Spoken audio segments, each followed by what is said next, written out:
everyone, Steve here again. As a follow-up to the roast chicken that we made a couple weeks back, I want to show you what you could do with the roast chicken leftovers. Unfortunately, that was a couple weeks ago and I don't have those roast chicken leftovers, so I'm just going to use regular chicken breast. So this is going to be a two-part video, one on how to cook and season chicken breast, and another one on how to use the leftover chicken breast that you would have had from the roast chicken to make a tasty chicken Waldorf salad with yogurt instead of mayonnaise, with grapes, with apples, and a lot of different vegetables to make it as healthy as it could possibly be. Okay, so we have our chicken breasts here. And we're just going to season them with some simple seasonings. We have salt, we have pepper, we have onion, we have garlic, and we have Italian seasoning, okay? So I'm just gonna do a liberal amount of salt on every side of this chicken. I don't know if you can see the granules coming out, but you can see every part of this chicken is covered in salt. And then we're going to do something similar for all the other spices as well. This just gives us an even seasoning. We want every bite of this chicken to have a good flavor. So we don't want to kind of leave any part of the chicken unseasoned. So we want to be thorough when we do this. So I'm just going to put the salt, the pepper, and the onion and the garlic. This is the garlic. Same way we just did the salt. And when I'm talking about garlic, I'm talking about garlic powder, not garlic salt. Because we did salt this pretty liberally with this salt, which is sea salt, we don't need any other salt in any other of the spices that we use. If you do only have garlic salt, then I would omit the first part of salt and put that garlic salt on first and then put the black pepper on. Here's the onion.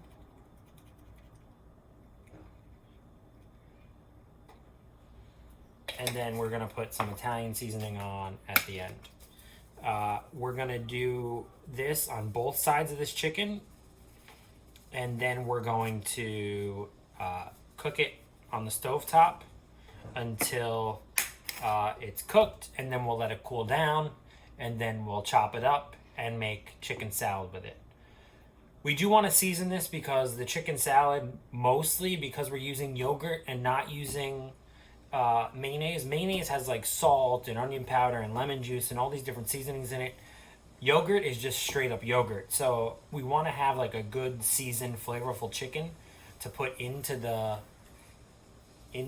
chicken salad so that it kind of holds its own when it's with all those other flavors like the grapes and the apples, so it kind of balances out the flavors of the whole chicken salad. Okay, so this is a cast iron pan. It's pretty big. We can fit all four of our chicken breasts in here. I'm going to put a good coat of olive oil, or extra virgin olive oil, down on the bottom of the pan. I'm going to turn it on. And like I said, we're gonna season the chicken on both sides. I'm going to do that. I'm going to do one side out onto the cutting board, and then I'm going to put that seasoned side down into the pan. And then once the seasoned side is down, I can season the other side and then flip it. And then that other seasoned side will go into the oil. The reason why we do that is because after I cook this chicken, I'm going to deglaze this pan.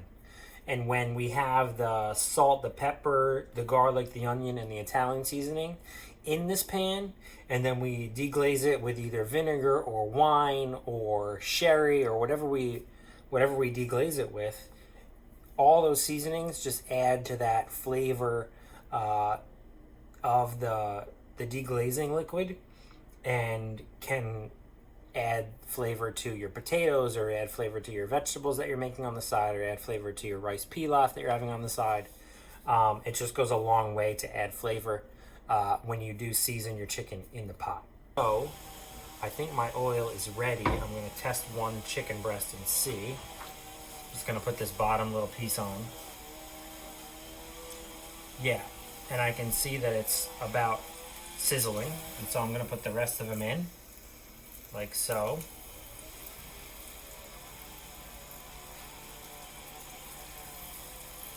Again, the seasoning side down.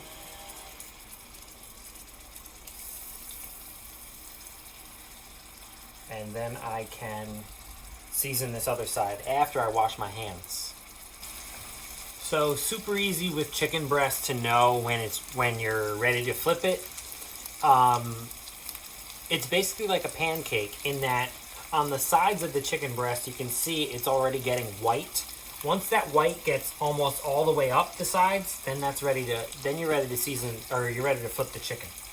So I'm gonna do the salt thing here, same thing we did before with the seasoning, and then by the time I'm done seasoning this side, they'll probably be ready to flip.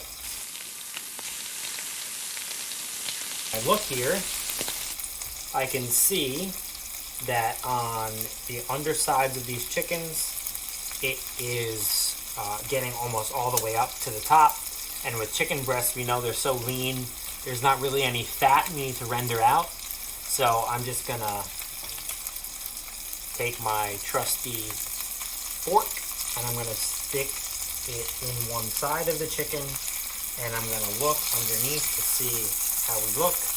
And actually, the chicken here resembles fish because it's so lean. It's 99% lean. So you could overcook this chicken really, really easily. It's what we want to avoid. So I'm just going to turn this over. And then, like, this side of the chicken is done, right? Just going to turn this over. And it looks good. We have our seasonings like that. It's browning a little bit. I'm just going to turn these over like so. And then they look like that, okay? That's what they look like. And then they'll be ready in the next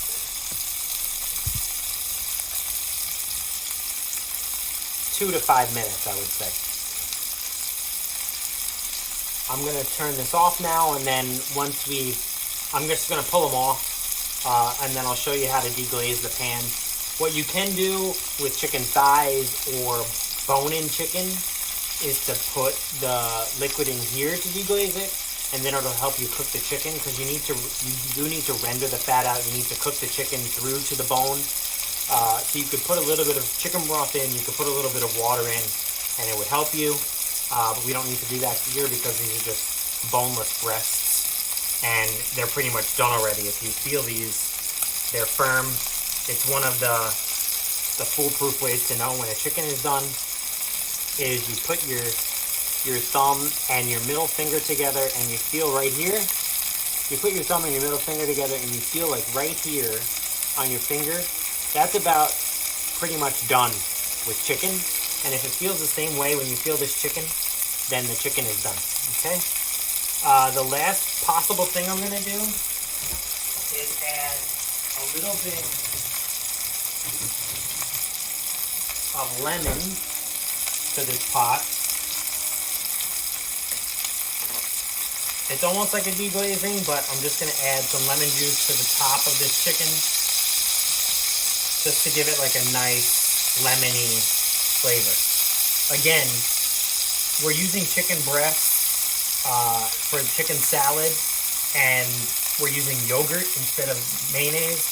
Mayonnaise has a little bit of acidity to it because it has either vinegar or lemon juice. We're adding a little bit more because we're just using yogurt, and that doesn't have any of that stuff. Okay, so this is done. I'm going to turn these off.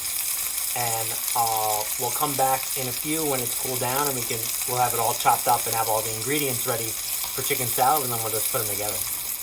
Okay, so we have our chicken. The pan has cooled down. I'm gonna take this out. Chicken's done. Looks good.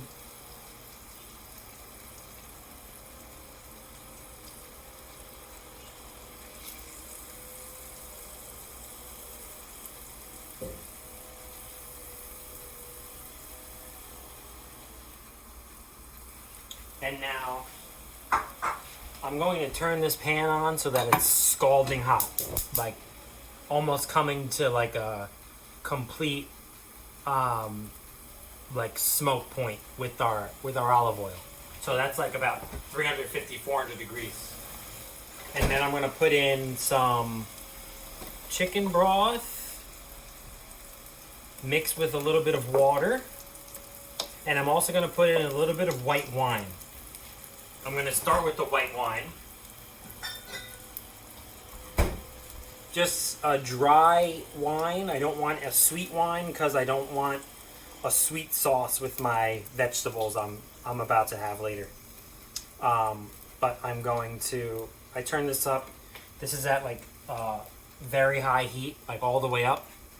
And then once I see all this sizzling, I'm going to pour this in, and it's going to take all that flavor from the bottom of the pan with the seasonings like we talked about, with all that like chicken juice and the brown bits of chicken, and it's going to just add a bunch of flavor to this sauce.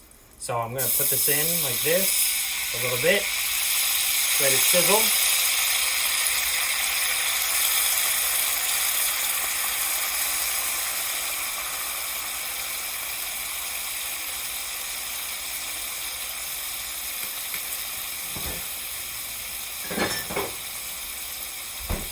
This is the thing about cast iron pans. They're extremely hot. Even the handle right here. So what I'm going to do is I'm going to just stir this around like this. Get all that brown and all that good caramelization from the bottom of the pot. Mixing in with the wine.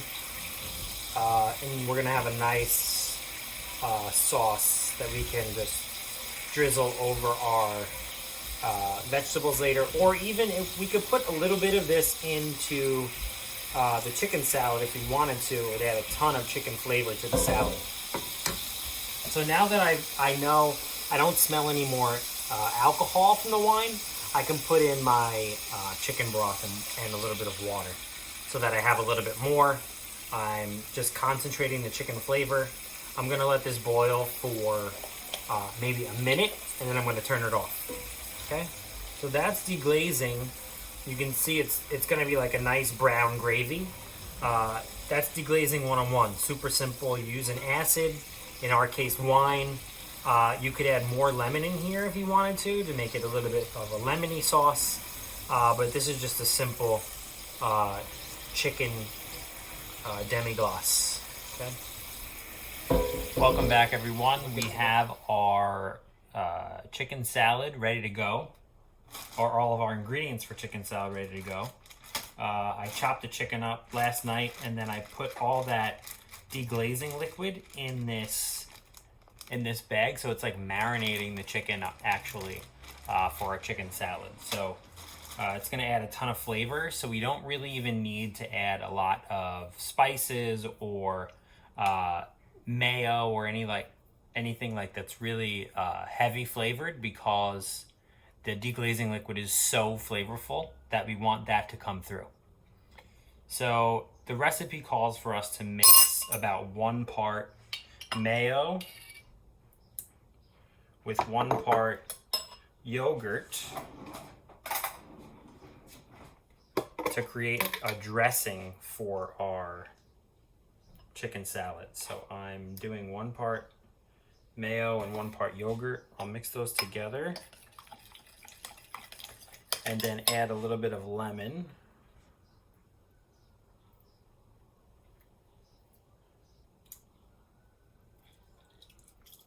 This is all to taste, depending on how much chicken you have, depending on how many people you're making this for. But we can always add more yogurt, we can always add more yogurt, and mayo, we could always add more lemon. So I'm mixing these two together, and then it also says to add salt to this. So I'm doing that. Then I have a little yogurt mixture here, yogurt mayo mixture, and I'm gonna add all of my ingredients to this, okay? I'll add a little bit of black pepper. The recipe doesn't call for black pepper in this section, but I'm gonna just add a little bit.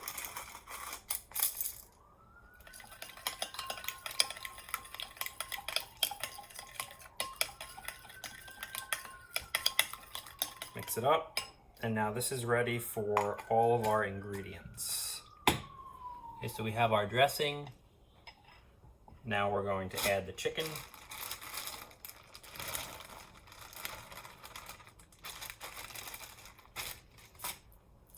Mix this up. Get the dressing all over the chicken. And then all we have to do is add our other ingredients, and then it's best to let this sit for at least a couple hours for the flavors to come together. It'll just taste better. Even the next day, it'll taste better.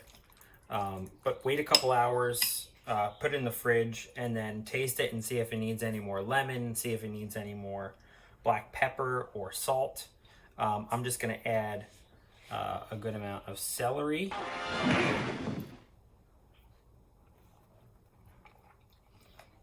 Mix that up. This is all in the recipe. Celery for crunch and for like earthiness. This is red onions. This is not in the recipe, but we always like to add red onions to like a chicken salad or a tuna salad. It adds sharpness, crispness, and it balances out the flavor, especially of the sweetness that we're gonna put in here with the grapes and the apples. So there's a little bit more red onions. Then we have our green apples and grapes and walnuts. And those are gonna be put in at the very end, right before we eat. Because if we put in like a green apple right now and you put in a grape right now, those could, because there's salt in here, all of the liquid could come out of this and make it like really, really sweet. We want these to be crunchy. So I know in the recipe it says to add them right now. Just for me, when I'm adding fruit to any salad, I like to do it at the very end because it still adds crispness, but it also maintains the sweetness of the fruit, so it doesn't kind of just meld into the overall taste of the salad. So we'll do that a little bit later, and then we could also take walnuts here and just crumble them up on the top like so. One note about walnuts and almost all nuts, if you can find roasted nuts in the grocery store that's either unsalted or half salted, that's the best for you. Roasting nuts brings out a lot of the good oils that's in them. It makes them more bioavailable. It makes your body able to absorb those omega-3s that are really, really good for you. So I roasted these walnuts just for like 5 minutes at 350 degrees, and you can really smell the flavor that comes out when you roast them. You would be surprised to taste the difference between a roasted walnut or a roasted almond versus a raw almond or a raw walnut. So I always recommend roasting nuts if you can't find them already roasted in the grocery store. Make sure you're getting either half salt or unsalted, and then you can salt them yourself. I'm just mixing this up. And we're ready to go. We just have to add a little bit of fruit before we eat it. And the fruit adds color, and we don't want that color to kind of go away before we serve it, so we'll just do it right before. All right, that's our chicken salad. We'll have this on the sourdough bread that we had in a video months ago. I made a loaf just the other day, and this chicken salad's a perfect accompaniment to it. So taste it in about 2 hours, and then add salt, add pepper, add more lemon, add garlic, whatever you want. Make it yours.